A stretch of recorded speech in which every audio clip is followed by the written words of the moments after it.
Hildeby, obviously it's great. This young kid's getting a good exposure, but like, man, you're asking a lot of a kid to go into this situation that has no experience, that has no, pro pedigree yet. And you don't want to like ruin his future as well, right? Because you see that happen a lot where guys get rushed into situations, and the next thing you know, he's the next Samsonov because he's got mental health issues because he's been struggling and dealing with this market and what comes with being a Maple Leaf. What is it with like prospect netminders in Toronto getting nicknames before they play a game? Like, and I understand Hildeby. I mean, that has to stick with the guy for years because he's 6'7", but like right away, it's like getting so loud in Toronto over a 22-year-old who's played like 15, 17 total games in the AHL. Has had a pretty good year. You talked about the AHL not being an easy league to play in. 7-5-3 at 2.20, 919, 2 shutouts for Dennis Hildeby. I think understandably so. They're being very coy. He's been recalled, but they're saying, yeah, we might start Martin Jones in the back-to-back. No, you're not. Hildeby's making his debut, at least in my opinion, this week. But I think it's important that you brought that up because the last thing you want to do, and that's why I think they've been hesitant for like a month now to make a call, to make a change, because we all knew the writing was on the wall with Samsonov. Like, they didn't want to do this, man. Like, I think that's the big thing here is like you don't want to hurt what's going on with the kid right now. No, that's the other thing too. You're trying to protect him, right? I feel like there was times where I remember you'd be like, I was in the minors and I was working my way in and I knew I was better than the guy up top, or like I was playing better and you're like, they're struggling and you're like, oh, you want to go. And it was always like, you got to just wait, right? They're just trying to be smart with it. And then you look at the way they handled Joseph Wall and how he turned out this year, how great he was playing, but they also managed him perfect, right? They kept him in the minors. They kept him, protect him.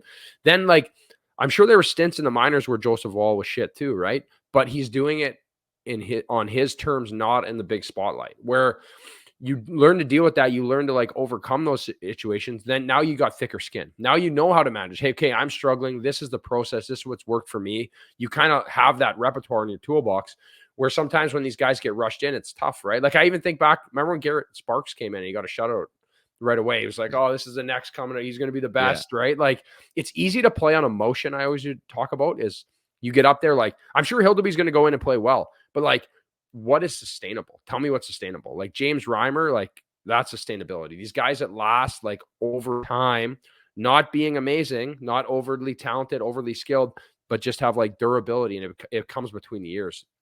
Yeah, definitely. And again, I'm going to temper expectations right away with Hildeby. And again, they haven't give a conclusion one way or another. I would think it's likely, at least my speculation, that Hildeby gets in against the Anaheim Ducks in the back-to-back. It makes a lot of sense. But I think obviously they're going to protect him as best they can. But in this day and age, it's tough for a guy to play on a back-to-back. I think it's so fascinating that's got to a level. And now they're calling the Hildeby up and he's with the team. But it just maybe shows you the feel of like Samsonov right now is way off, where they felt desperation to make this type of move, right? Yeah, well, I think it like instills across the whole team too. You don't think when this guy's in net and he's like in Buffalo when he gives up that first one to Greenway, like that stinker, like the bench is just like, oh no, here we go again. Right now, it's hard to play when you're worried about every shot going in on your goalie, right? Like there's you need to be able to play free and play the right way, and the team lacks confidence, right? It's not a good thing. And even the crowd, I think no one was hiding from it. And the thing is, Samsonov is even questioning himself, right? Mm-hmm. Like the room for error is so small in the NHL or any position when they're playing like at that level, yet alone goalie, right? When you're off just a touch, you're losing games. That's just the number one rule. And for him, it's obviously been magnified, and it's tough to watch because I feel for him. I've been in that situation before, not to that extent where I got sent down because I was horrible. But in the same thing, like when you're fighting it, man, it's a tough place to be.